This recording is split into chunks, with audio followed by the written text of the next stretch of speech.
e também nem todos estudam a mesma lição, porque são várias faixas etárias. Nós tínhamos jovens e adultos, e agora temos jovens e adultos. Era uma revista só, jovens e adultos, e agora uma revista para os jovens e outras para os adultos. Essa de ontem, que fala sobre o pátio do tabernáculo, é da revista Adultos. Eu coloquei um outro tema, só para os irmãos entenderem o que eu quero trazer nessa oportunidade. Deus, o centro de nossa vida. Porque o tabernáculo vai falar exatamente isso, sobre a centralidade de Deus na vida de Israel. Deus sempre quis estar no centro. Deus sempre quis estar no meio do seu povo. Quis sempre interagir com o seu povo. Quis sempre falar com o seu povo. No Jardim do Éden ele falava com Adão. Quando Adão peca, então o Senhor o veste com uma vestidura de peles de cordeiros, para que eles pudessem ficar tranquilos na sua presença. Porque quando Adão ouviu a voz do Senhor, correu e se escondeu. Porque o pecado faz isso, faz a gente se esconder. Eu não vou citar o nome, mas teve um irmão nosso, que ele disse assim para mim: o senhor lembra que eu não consegui olhar nos seus olhos? Eu digo, lembro.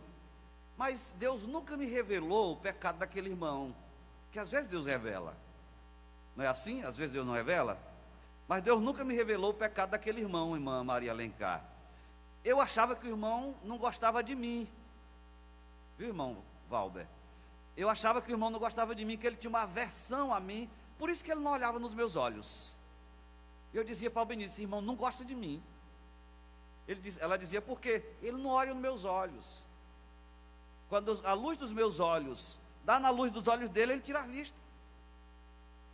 E quando ele me confessou o pecado, ele disse: o senhor lembra que eu não consegui olhar nos seus olhos? Eu digo, lembro. Por quê? Porque a luz dos seus olhos me queimavam. Quando eu olhava nos seus olhos, eu era consumido pelo meu pecado. Me queimava e eu não conseguia, eu tinha que tirar os meus olhos do Senhor, porque eu não conseguia. Mas não era só comigo, ele citou outras pessoas também. Citou a irmã Assunção, citou a irmã Deusa, citou a irmã, parece que a Rosângela, não aguentava olhar nos olhos. Então, quando Adão ouviu a voz de Deus, ele correu. Adão, onde estás? Senhor, eu estou aqui. Aqui aonde? Claro que Deus sabia. Estou escondido. Por quê? Porque estou nu. Aí eu tive medo e me escondi. Quem te fizesse saber que tu estavas nu? Comeste do fruto que eu disse que não deveria comer? Ele disse: a mulher que tu me deste, ela me deu do fruto e eu comi. Mulher, por que você fez isso? A serpente me enganou. Começaram as desculpas e as acusações. E Deus então pega um cordeiro, mata o cordeiro, tira a pele, veste o homem e a mulher, e agora eles podem ficar tranquilos na presença do Senhor. Tem um texto lá em 2 Coríntios, capítulo, parece-me que 5:1, parece que é o versículo 3, não procure aí, que eu não vou esperar. Mas diz: se todavia formos encontrados vestidos e não despidos, e não nus, porque nu ninguém consegue comparecer na presença de Deus. É preciso que todos que queiram se comparecer na presença de Deus, ou a presença de Deus, estejam vestidos e revestidos de Cristo Jesus, nosso Senhor. Vestido, olha aqui, ó. Eu estou vestido, mas quando eu ponho o terno, eu estou revestido. Era a capa de baixo e mais uma túnica, no costume do Velho Testamento. Então Deus quer estar com o homem, e quer que o homem esteja com ele. Por isso que ele fez essa vestimenta de peles, para que o homem pudesse estar na sua presença. E ao longo da história, o homem sempre se despiu, e Deus sempre procurou vestir o homem para que ele pudesse estar na sua presença. Eu coloquei aí Deus o centro da nossa vida, baseado no texto. O texto que eu vou ler é todo da lição de ontem do pastor Elianai Cabral. E eu quero que você me ajude lendo aí. Leia para mim o que está no telão, por bondade.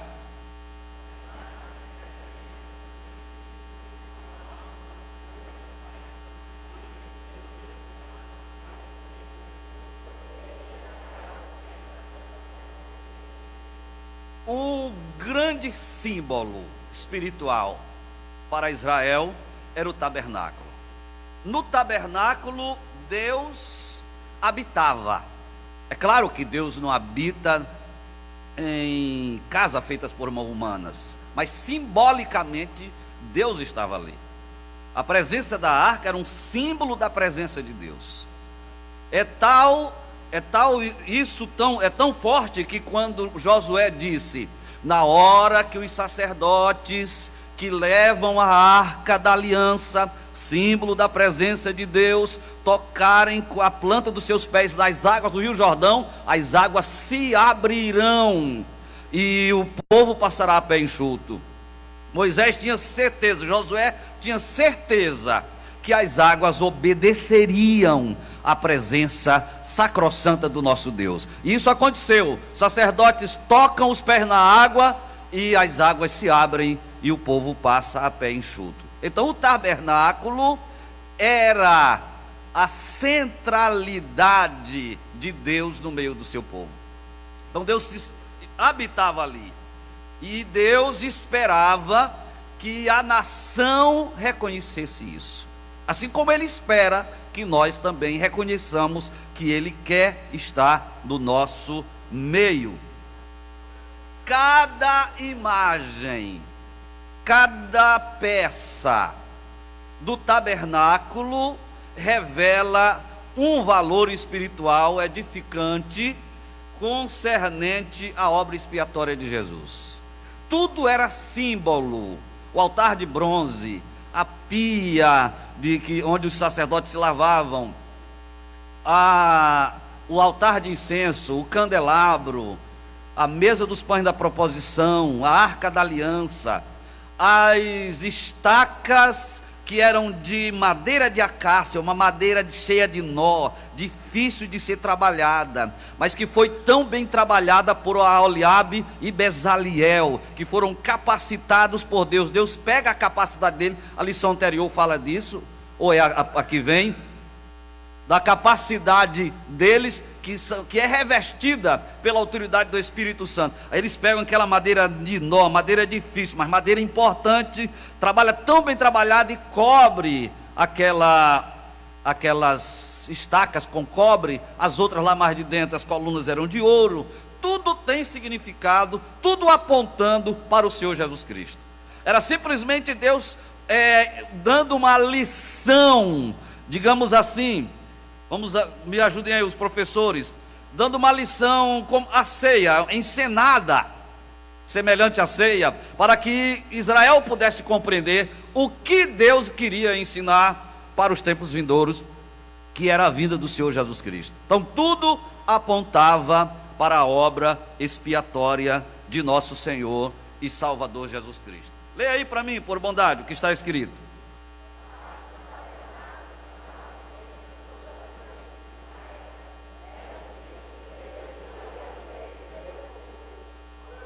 O pátio do tabernáculo, que é o que fala a lição. Existia o tabernáculo. Vamos pensar aqui para você entender, e já que você vai ver nas figuras que eu trouxe para você. Pense no templo aqui. Aqui era o tabernáculo. Essa primeira parte chama-se o santo lugar. E aquela outra parte lá onde estão as secretarias, o santo dos santos. E o muro em redor era o pátio. Principalmente que ele ficava bem recuado. Se você for lá para a congregação da Coab, você vê isso bem melhor. Também lá a Shekinah, lá no Novo Bacabal, estão bem recuadas lá para trás do terreno. Aquela parte da frente era a parte principal do pátio, onde ficava o altar de bronze e a pia de bronze. Olha aí, veja muito bem. Não sei se você vai conseguir ver o mouse. Está vendo o mouse aí? Aqui é o altar de bronze, aqui é a pia de bronze.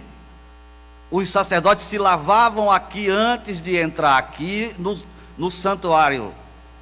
Essa tenda era o tabernáculo propriamente dito.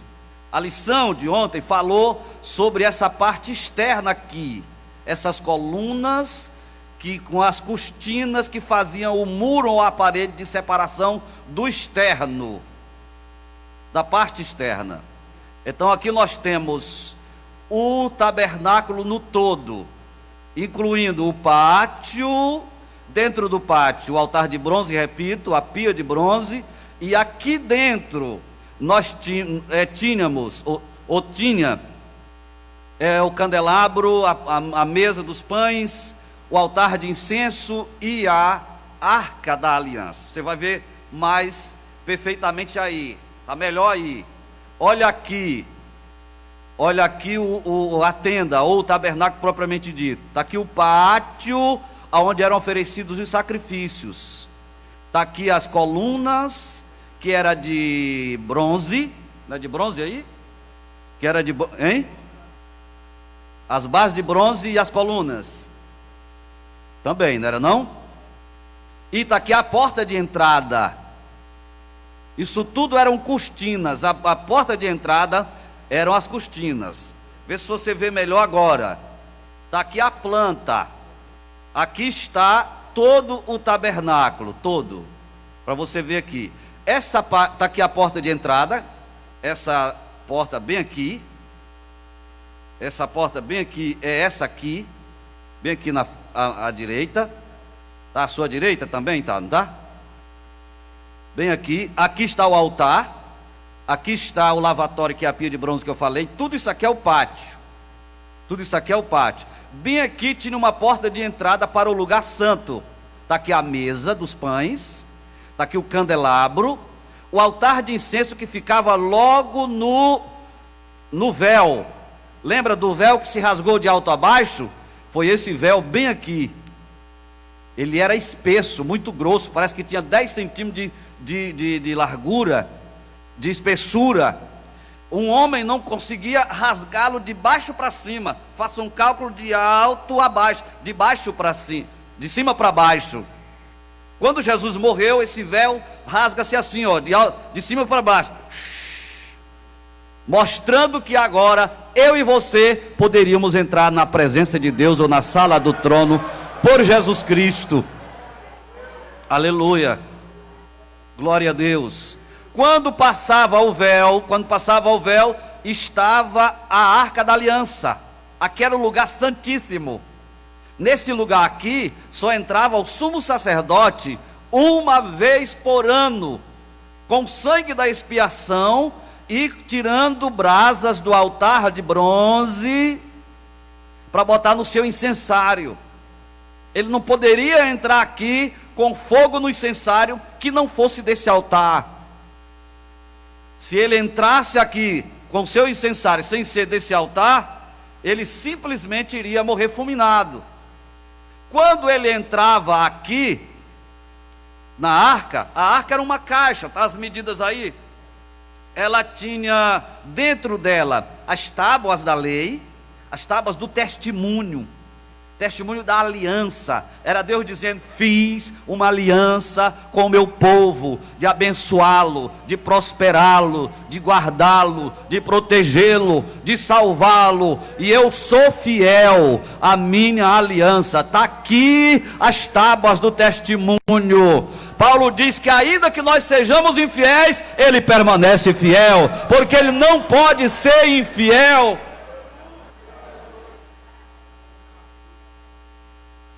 Numa extremidade dessa arca, dentro da arca, repito, tinha as tábuas do testemunho, tinha um vaso com maná, um pouco de maná, para provar de que Israel se alimentou do maná 40 anos, e que quando ele entrou na terra prometida, que comeu dos frutos da terra, o maná cessou de cair do céu. Como que Deus dizendo, agora vocês estão na terra que mana leite e mel, que eu prometi, não precisa mais o maná, porque agora vocês têm frutos com fartura e carne para vocês se alimentarem. Mas enquanto ele estava no deserto, o maná caía todos os dias, e eles se alimentavam do maná que descia do céu. Tinha também o cajado de Arão dentro dessa arca, tinha o cajado de Arão, que florescera para provar que Deus tinha escolhido Arão como sacerdote, porque houve aquela briga de Coré, Datão e Abirão, aquela briga que ainda hoje permanece no ministério, alguns querendo passar por cima dos outros, alguns querendo tomar o lugar do outro, alguns querendo ser consagrado à força, dizendo que só se consagra fulano e beltrano, e acusações sem tal, e aí Deus vai e manda colocar todos os cajados aqui, e o que florescesse seria aquele que ele tinha escolhido. Floresceu o cajado de Arão, e a tampa dessa arca era de ouro puro batido, e nas duas extremidades tinha um querubim, nessa posição, o querubim de um lado, e o querubim do outro, com as asas estendidas, cobrindo a tampa da arca, que é chamada propiciatório. Aquela arca da aliança, ou a arca do testemunho, reclama a morte ou o julgamento do pecado, reclama a punição do pecador, porque no dia em que dele comer, certamente a alma que pecar, essa. Então não brinque com o pecado, porque o pecado destrói. Lá no Novo Testamento diz que todo, me ajuda aí, é Romanos 6 e 23, como é que está lá? Vamos lá, que eu não entendi. O salário do pecado é a morte. E o outro versículo? Todos pecaram e carecem da glória de Deus. Então está muito claro isso aí. Então o sacerdote, uma vez por ano, entrava para fazer expiação pelo pecado do povo. Na hora que ele chegava bem aqui, que derramava o sangue sobre a tampa da arca, Deus fazia mais ou menos assim, ó. O pecado foi punido, o pecador foi castigado, o pecador morreu, o pecado foi punido. Mas punido em quem? No cordeiro que era sacrificado bem aqui fora. Um cordeiro inocente, tinha nada a ver com o pecado do pecador. Mas o pecador trazia o seu cordeiro dizendo assim: sacerdote, eu estou arrependido. Pois põe as mãos sobre a cabeça do cordeiro e transfere os teus pecados para ele. Ele colocava as mãos, transferia os seus pecados para o cordeiro, ficava livre, sem pecado, e o cordeiro é que ia ser imolado e sacrificado. Quando esse sangue chegava lá na tampa da arca, no propiciatório, a Bíblia diz claramente que aplacava a ira de Deus, e Deus assim perdoava o povo, olhava para o povo e sorria, como quem dizendo: o pecado foi julgado. Tudo isso figura de Jesus. João, quando vê Jesus, grita: eis o Cordeiro de Deus, que tira o pecado do mundo. Quando você aceitou a Jesus como Salvador, o que aconteceu lá no céu? Uma festa. Sabe por que aconteceu uma festa? Porque você aceitou o sacrifício que expiou os teus pecados. Agora Deus não olha mais para você como pecador. Quando Deus olha para você, Ele vê o sangue de Jesus que foi derramado na cruz do Calvário. Propósito divino é, leia o que está em azul, Êxodo 25:8, leia bem forte.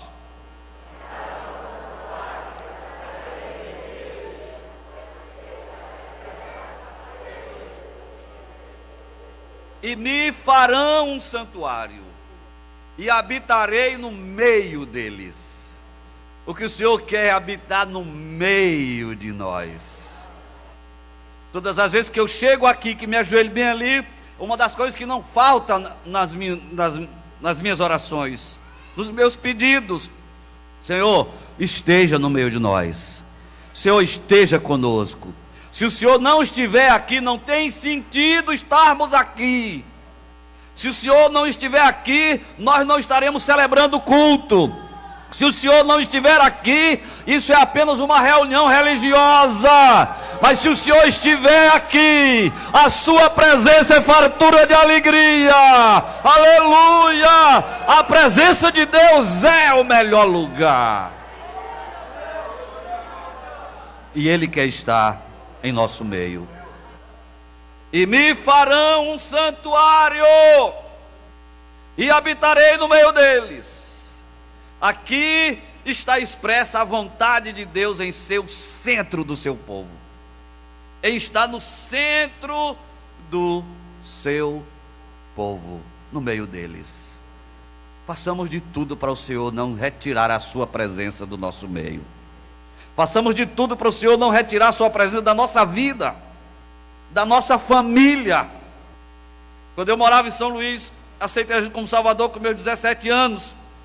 Eu ia para a igreja, me enchia de Deus, falava em mistério, me enchia da graça do Senhor. Voltava para casa muito animado, muito feliz. Mas o local onde eu morava era só jovens, era um antro de perdição, um antro de imoralidade, um antro de prostituição, de cachaça, de coisa semelhante.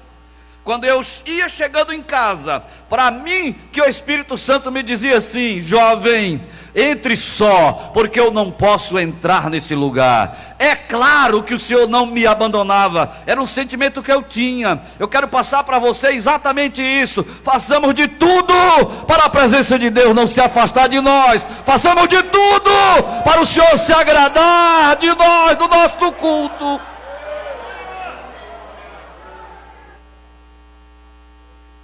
Feche os seus olhos. Ponha a sua mão direita no coração e diga: Senhor, se agrade de mim. Agora ore e diga: Deus, se agrada de mim. Deus, me perdoa, me lava no teu sangue, me purifica, purifica a minha mente, purifica o meu coração, purifica os meus lábios, purifica a minha audição, purifica os meus olhos, purifica a minha alma. Deus, se agrada de mim. Aleluia! Jesus disse: o Pai sempre me ouve, porque eu sempre faço o que lhe agrada. Que o Senhor se agrade de mim, que o Senhor se agrade de ti, que o Senhor se agrade da igreja Assembleia de Deus em Bacabal, e olhe para nós com carinho, e possa sorrir para mim e para você. Deus te agrada de nós. Aleluia. Não abra seus olhos ainda. Peça que Deus se agrade de você. Aleluia, aleluia, aleluia, aleluia. Não abra seus olhos ainda. Aleluia. Remas, glorimandai, tiaramandalahas. Oh, glória, te agrada, meu Pai, do teu filho e da tua filha. Perdoa os pecados, lava no teu sangue, enche do teu espírito, enche da tua graça, concede dons espirituais, batiza o que não é batizado, dá dons de variedade de línguas, dons de interpretação, dons de poder, profecia. Oh Espírito Santo, querido Espírito Santo, te agrada desta igreja, enche-nos de ti, meu Deus.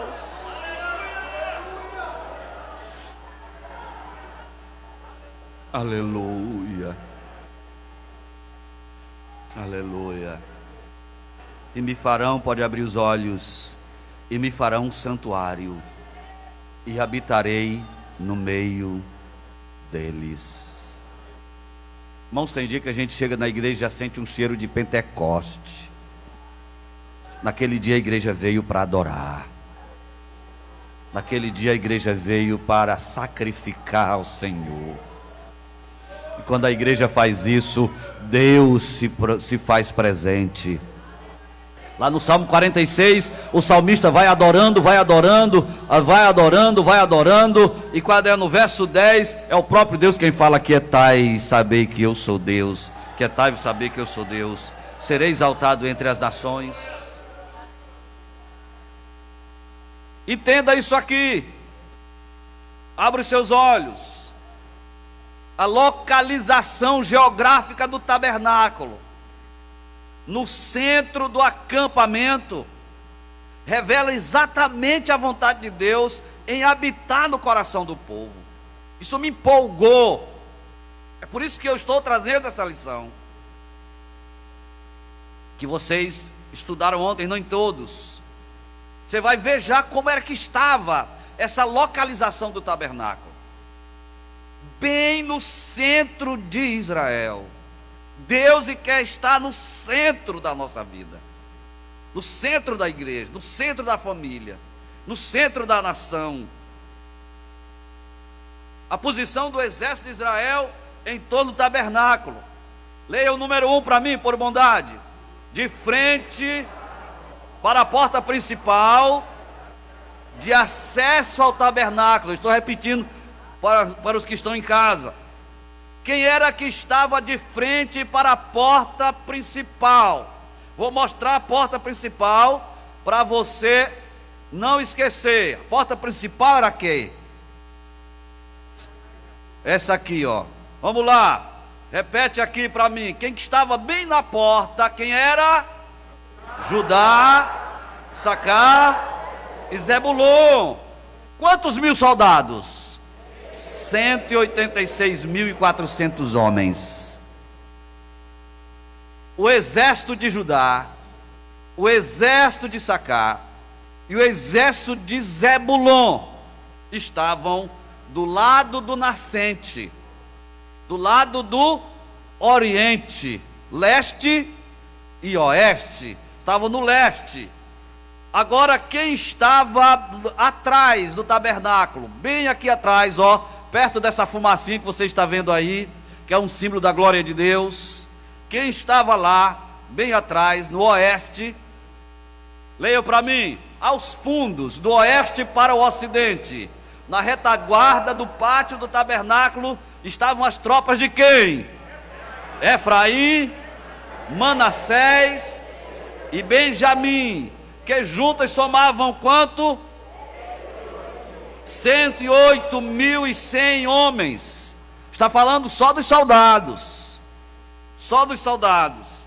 Atente muito bem. Quem estava na lateral norte? Deixa eu mostrar a lateral norte para você entender. Lateral norte é esse lado aqui, de cima. Essa parte aqui. Estão vendo aí a setazinha? Dá para ver? A seta do computador? Aqui ficava o norte. Aqui é o sul, para eu não voltar a imagem de novo. Aqui seria o sul. Então, quem estava ao norte? Leiam para mim. Na lateral norte do tabernáculo encontrava-se as hostes de quem? Naftali, Dan e Azé, que juntas somavam quantos? 157.600 homens, armados, soldados, valentes. Quem estava ao sul, na outra lateral do tabernáculo, estabeleceram-se os exércitos de quem? De Rúben, Simeão e Gade. Ambos somavam quantos? 151.450 homens. No total de quantos?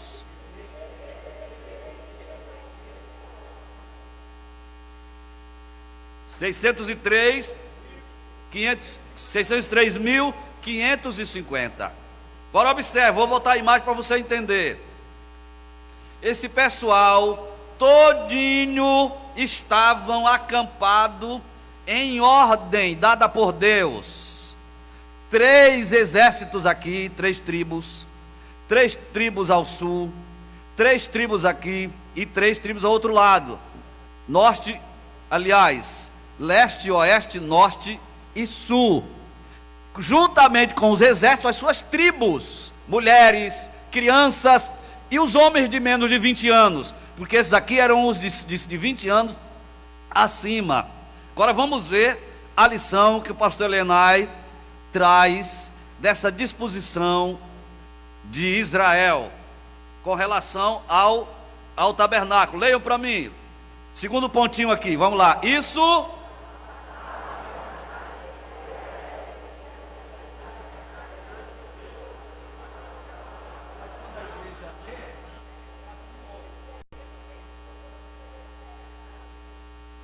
passava a mensagem de que Israel reconhecia a centralidade de Deus na vida espiritual e social da nação.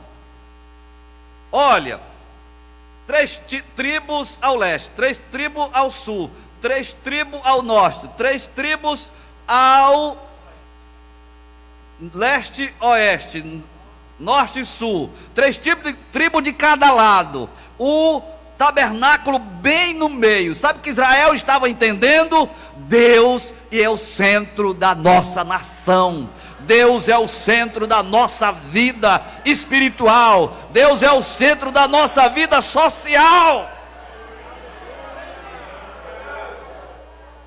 Irmãos, quando nós deixamos Deus ser o centro da nossa vida, aí nós podemos cantar o hino que você já conhece, vai dar tudo certo. Porque quando Deus está no meio do seu povo, dá tudo certo. Bênçãos sobre bênção, bênçãos sem medidas. Devemos ter Deus como centro de todas as esferas da nossa vida. Esfera espiritual, social, econômica, familiar. Em todos os sentidos, devemos ter Deus como centro da nossa vida. E Deus quer ser esse centro. Como é que é chamado Jesus? O texto diz claramente que a virgem conceberá e dará à luz a um filho. O seu nome será Emanuel, que significa Deus conosco. João diz: e o verbo se fez carne e habitou entre nós, cheio de graça habitou entre nós, tabernaculou, armou a sua tenda entre nós. Jesus Cristo era o Deus conosco, sempre querendo, ou é o Deus conosco, sempre querendo habitar em nosso meio. Então, Deus é o centro da nossa vida, deve ser. Quando Deus é o centro da nossa vida, todas as nossas atitudes, todo o nosso comportamento, todo o nosso caráter é controlado pelo Espírito Santo. E se as nossas atitudes, nosso caráter, nosso comportamento é controlado pelo Espírito Santo, então nós não pecamos, nós aprendemos qual é a boa, perfeita e agradável vontade de Deus. Vamos para frente. As colunas, as cortinas, os varais das colunas podem simbolizar a segurança, a estabilidade e a comunhão na vida cristã produzidas pela obra expiatória de Cristo. Porque as colunas, elas prendiam a cortina, e essa cerca, ou esse muro de cortinas, protegiam todo o serviço do sacerdote e todo o tabernáculo. Então era um símbolo de estabilidade e de segurança, também de comunhão na vida cristã, que é produzidos pela obra expiatória de Jesus. Isso aqui eu quero que você leia. Vamos lá, 1, 2, 3, leia aí também no microfone, todos juntos. Em Cristo toda a justiça de Deus foi satisfeita na obra expiatória. Por isso temos a segurança da salvação. Estamos seguros em Cristo. Observe muito bem isso aqui para você entender. O diabo, ele chega para o cristão que não conhece essa verdade e azucrina a mente dele dizendo: está perdido, não tem jeito para ti. Como eu já recebi algumas pessoas chorando, até de outros municípios, pessoas que me ligam, Por que você me ligou? Você tem pastor aí? Não, pastor, é porque me falaram do senhor e tal. Chegou um moço aqui, quero falar com o senhor chorando, o que foi? Não, pastor, é porque eu adulterei. Eu digo, e o senhor é de onde? Sou de município tal. Por que você não procurou o seu pastor lá? Procurei. E o pastor orou por mim. Mas quando eu pus o pé fora da casa pastoral, o diabo foi lá nas minhas orelhas e disse assim: essa oraçãozinha vem aí, isso aí não vale de nada. Tu está perdido. Deus não olha mais para ti. Virou as costas para ti, tapou os ouvidos, colheu os braços. Só resta inferno para você. Mas irmão, a Bíblia é tão clara nesse particular. Se isso está acontecendo com você, se o diabo está azucrinando você, se você está sendo perturbado pelo inimigo, está sendo oprimido pelo inimigo, fique sabendo que as Sagradas Escrituras são claras nisso. Nenhuma condenação há para os que estão em Cristo Jesus, que não andam segundo a carne, mas segundo o Espírito de vida. Se andamos na luz como Ele na luz está, temos comunhão uns com os outros, e o sangue de Jesus Cristo, seu Filho, nos purifica de todo pecado. Se confessarmos o nosso pecado, Ele é fiel e justo para perdoar os nossos pecados. Bem-aventurado o que confessa e deixa, porque alcança a misericórdia. Dá um tapa na cara de Satanás com a palavra de Deus. A justiça de Deus foi satisfeita na obra de Jesus. Cordeiro perfeito, sacrifício perfeito, uma vez por todas, não precisa repetir, é só crer, é só abraçar. Pastor, mas eu que pequei e que ainda não confessei. Se você não conseguir se libertar sem confessar, então procure o seu pastor, porque o diabo não vai te soltar enquanto você não confessar. Mas uma coisa é certa: se você pecou, se arrependeu, deixou, se quebrantou, pediu misericórdia, o teu Deus é um Deus de amor, é um Deus de graça, é um Deus de perdão.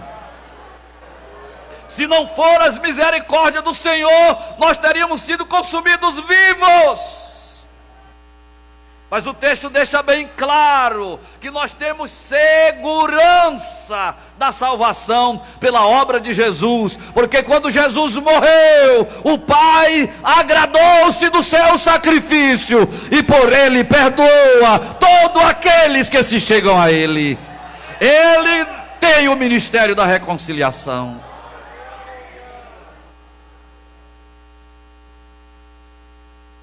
Olhe bem aí nos olhinhos do seu irmão que está pertinho de você e diga assim: meu irmão ou minha irmã, você está perdoado pela obra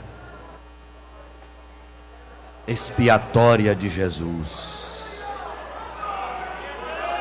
Agora bote a mão no peito e diga isso para você mesmo: eu estou perdoado pela obra redentora de Jesus.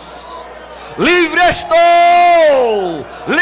estou, pelo sangue livre estou. Oh glória, remandarás, aleluia. Você que está em casa, se crê em Cristo, se aceitar a Jesus, você está livre. Não importa a quantidade e a qualidade dos teus pecados, Ele morreu por todos. Ramanahas, Oremanahas. Oh glória, oh glória, oh glória, oh glória. Abre a tua boca, igreja, e glorifica Ele.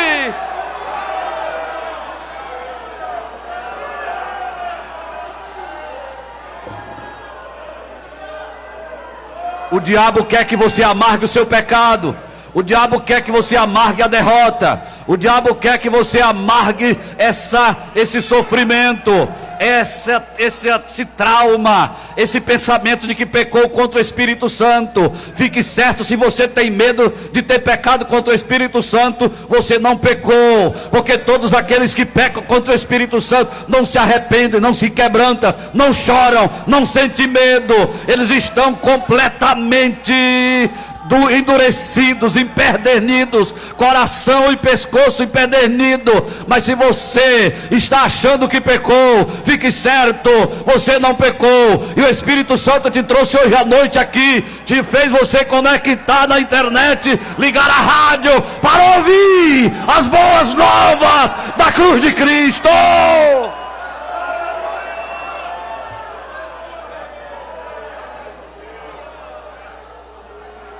Eu andava pela senda de ouro. Bora, quem sabe cantar? Livre estou, livre estou. Livre estou. Canta você em casa também. Livre estou. Aleluia, pela fé, livre estou. Eu andava pela senda de ouro,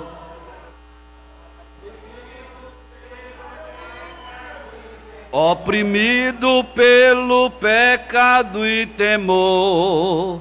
Quando o Salvador eu vi, sua terna voz ouvi, meu Jesus me libertou por seu amor. Mas canta adorando, fecha os olhos. Livre.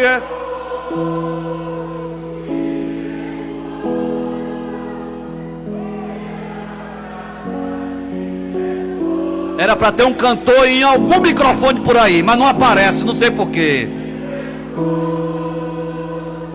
Livre estou, aleluia, pela fé, livre estou. Eu vagava pela senda de horror, não pensando no amor do Salvador. Eu vagava sem ter luz, longe do Senhor Jesus, mas liberto hoje canto a Deus louvor. Bem forte, livre estou. Livre estou, livre estou, pela graça de Jesus, livre estou. Canta, igreja. Livre estou, livre estou. Aleluia, pela fé, livre estou. Aleluia. Glória a Deus. Quem está livre? Segura sua mão, você está livre. Pastor, estou em pecado, Deus te perdoa agora. Quebra os laços agora. Te liberta agora. E adora e exalta o nome do Senhor nosso Deus. Livre estou. Duas mãos assim, ó. As duas mãos. Pela graça de Jesus, livre estou. Livre estou. Livre estou. Aleluia. Pela fé, livre estou. Oh, glória!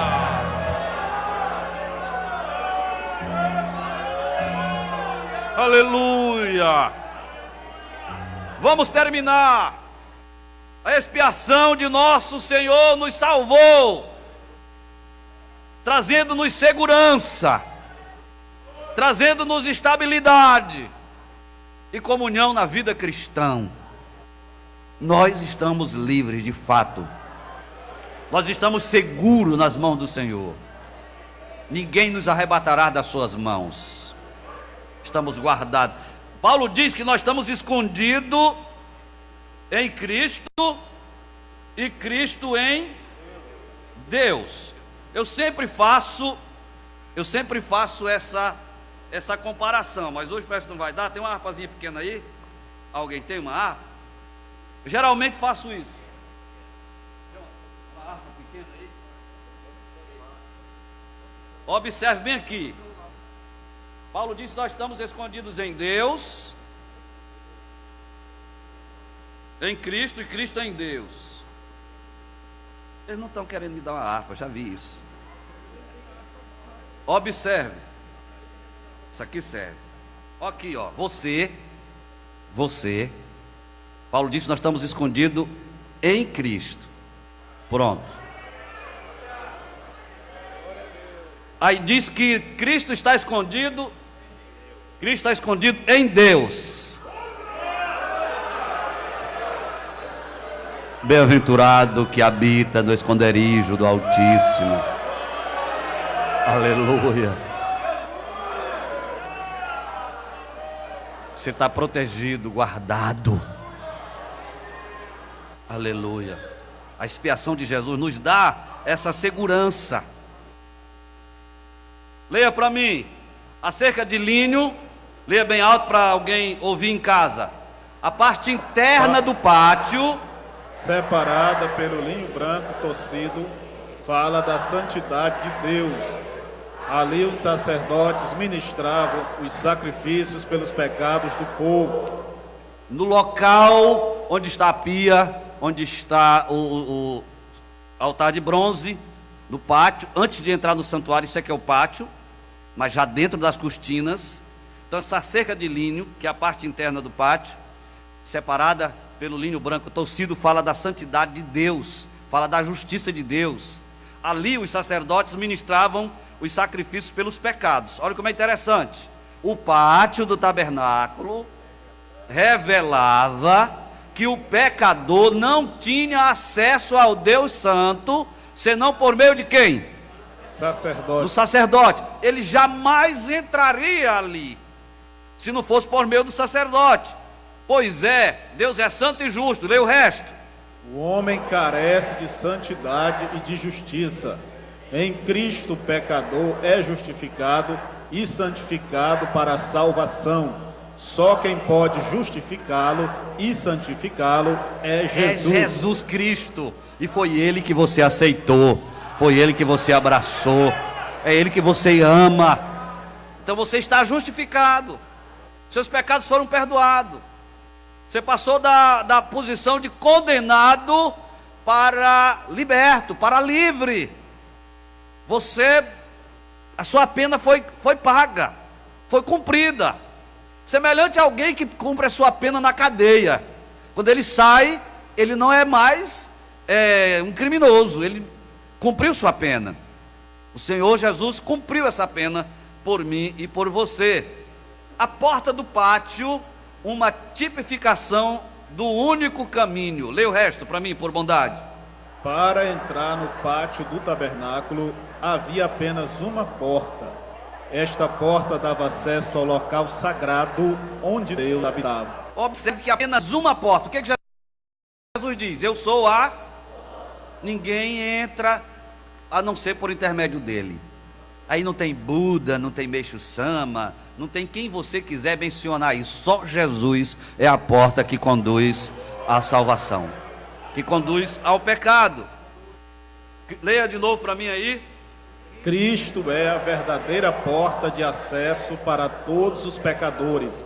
Ele mesmo declarou: eu sou a porta. Se alguém entrar por mim, salvar-se-á, e entrará, e sairá, e achará pastagens. Pronto, está aí o símbolo da porta, a simbologia da porta, a simbologia do pátio, a simbologia das cortinas. Leia mais esse texto aí para a gente encerrar. Jesus confirma toda a doutrina do Novo Testamento, que tem nele o único caminho de acesso ao Pai, quando diz: ninguém vem ao Pai senão por mim. Não tem outro meio, só Jesus. Maravilhoso é que você acertou por esse meio, acertou essa porta. As 4 colunas lá da porta do pátio não são ainda as colunas do tabernáculo. Isso aí você vai estudar nas lições que vêm. Ou seja, da tenda, do santuário. Mas lá do pátio, lá fora, antes de entrar para o altar de bronze, as 4 colunas e suas bases representam ou simbolizam os 4 evangelhos: Mateus, Marcos e Lucas. As colunas sustentavam a porta principal. Olha essa expressão do pastor Alenai Cabral. As colunas sustentavam a porta principal do pátio. Agora leia. O Evangelho é o maior instrumento que o ser humano tem para conhecer a pessoa bendita de nosso Senhor Jesus Cristo. Toda a revelação acerca de Cristo está narrada nos Evangelhos.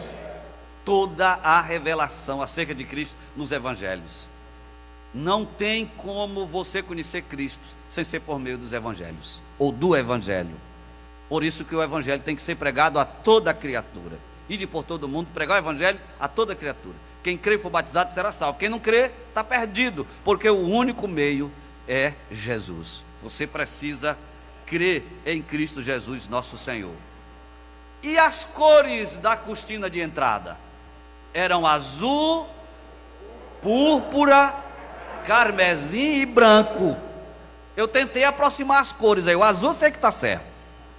Púrpura, que é roxo, quase que eu não acertei. Carmesim é um vermelho forte. E branco está aí. Na Bíblia, as cores sempre simbolizaram aspectos importantes da fé. Agora, o azul lembra o quê? O céu. O céu. A púrpura lembra a ideia de quê? Realeza. De realeza. O carmesim lembra a humilhação e o sofrimento. E o branco lembra a ideia de quê? Justiça e perfeição. Justiça e perfeição. Apontando para Cristo. Leia agora. Sobre Jesus a Bíblia diz: Ele veio e foi para o céu. Ele é o Rei dos reis e Senhor dos senhores. Ele é justo e perfeito, e foi humilhado e moído pelos nossos pecados. Não é uma maravilha? Está tudo ali simbolicamente. E eu convido você a viver uma vida mais aproximada desse Deus que quer tanto estar pertinho de você. Ele quer tanto estar comigo e com você, com a igreja, que Paulo diz que nós somos o santuário do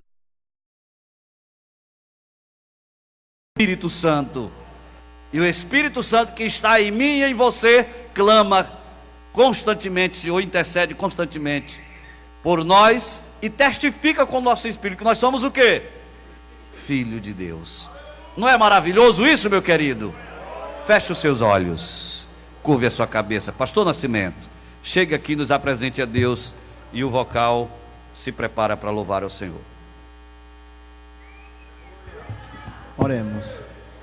Maravilhoso Deus, Criador do céu e da terra, nós estamos agradecidos, Senhor, por tudo que ouvimos nessa noite, pela grande revelação que Tu nos trouxe e mostrou-nos por meio da construção do tabernáculo. Ajuda-nos, ó Deus, a conservar lugar para o Senhor no centro da nossa vida, a fim de que o Senhor possa governar, aleluia, bendito seja o Teu nome, todo o nosso ser e todas as nossas ações sejam para a glória do Teu santo nome. Te pedimos e agradecemos no nome de Jesus. Amém. Glória a Deus. Vocal. Se tiver alguém para aceitar a Jesus como Salvador, aqui ou em casa, pela rádio ou internet, logo ao término estaremos orando por você. Onde está uma pessoa para Jesus, o irmão convide aí, por bondade.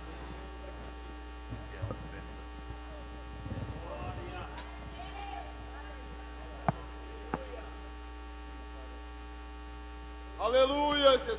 Glória ao Senhor do céu. Vamos lá. Aleluia, Jesus.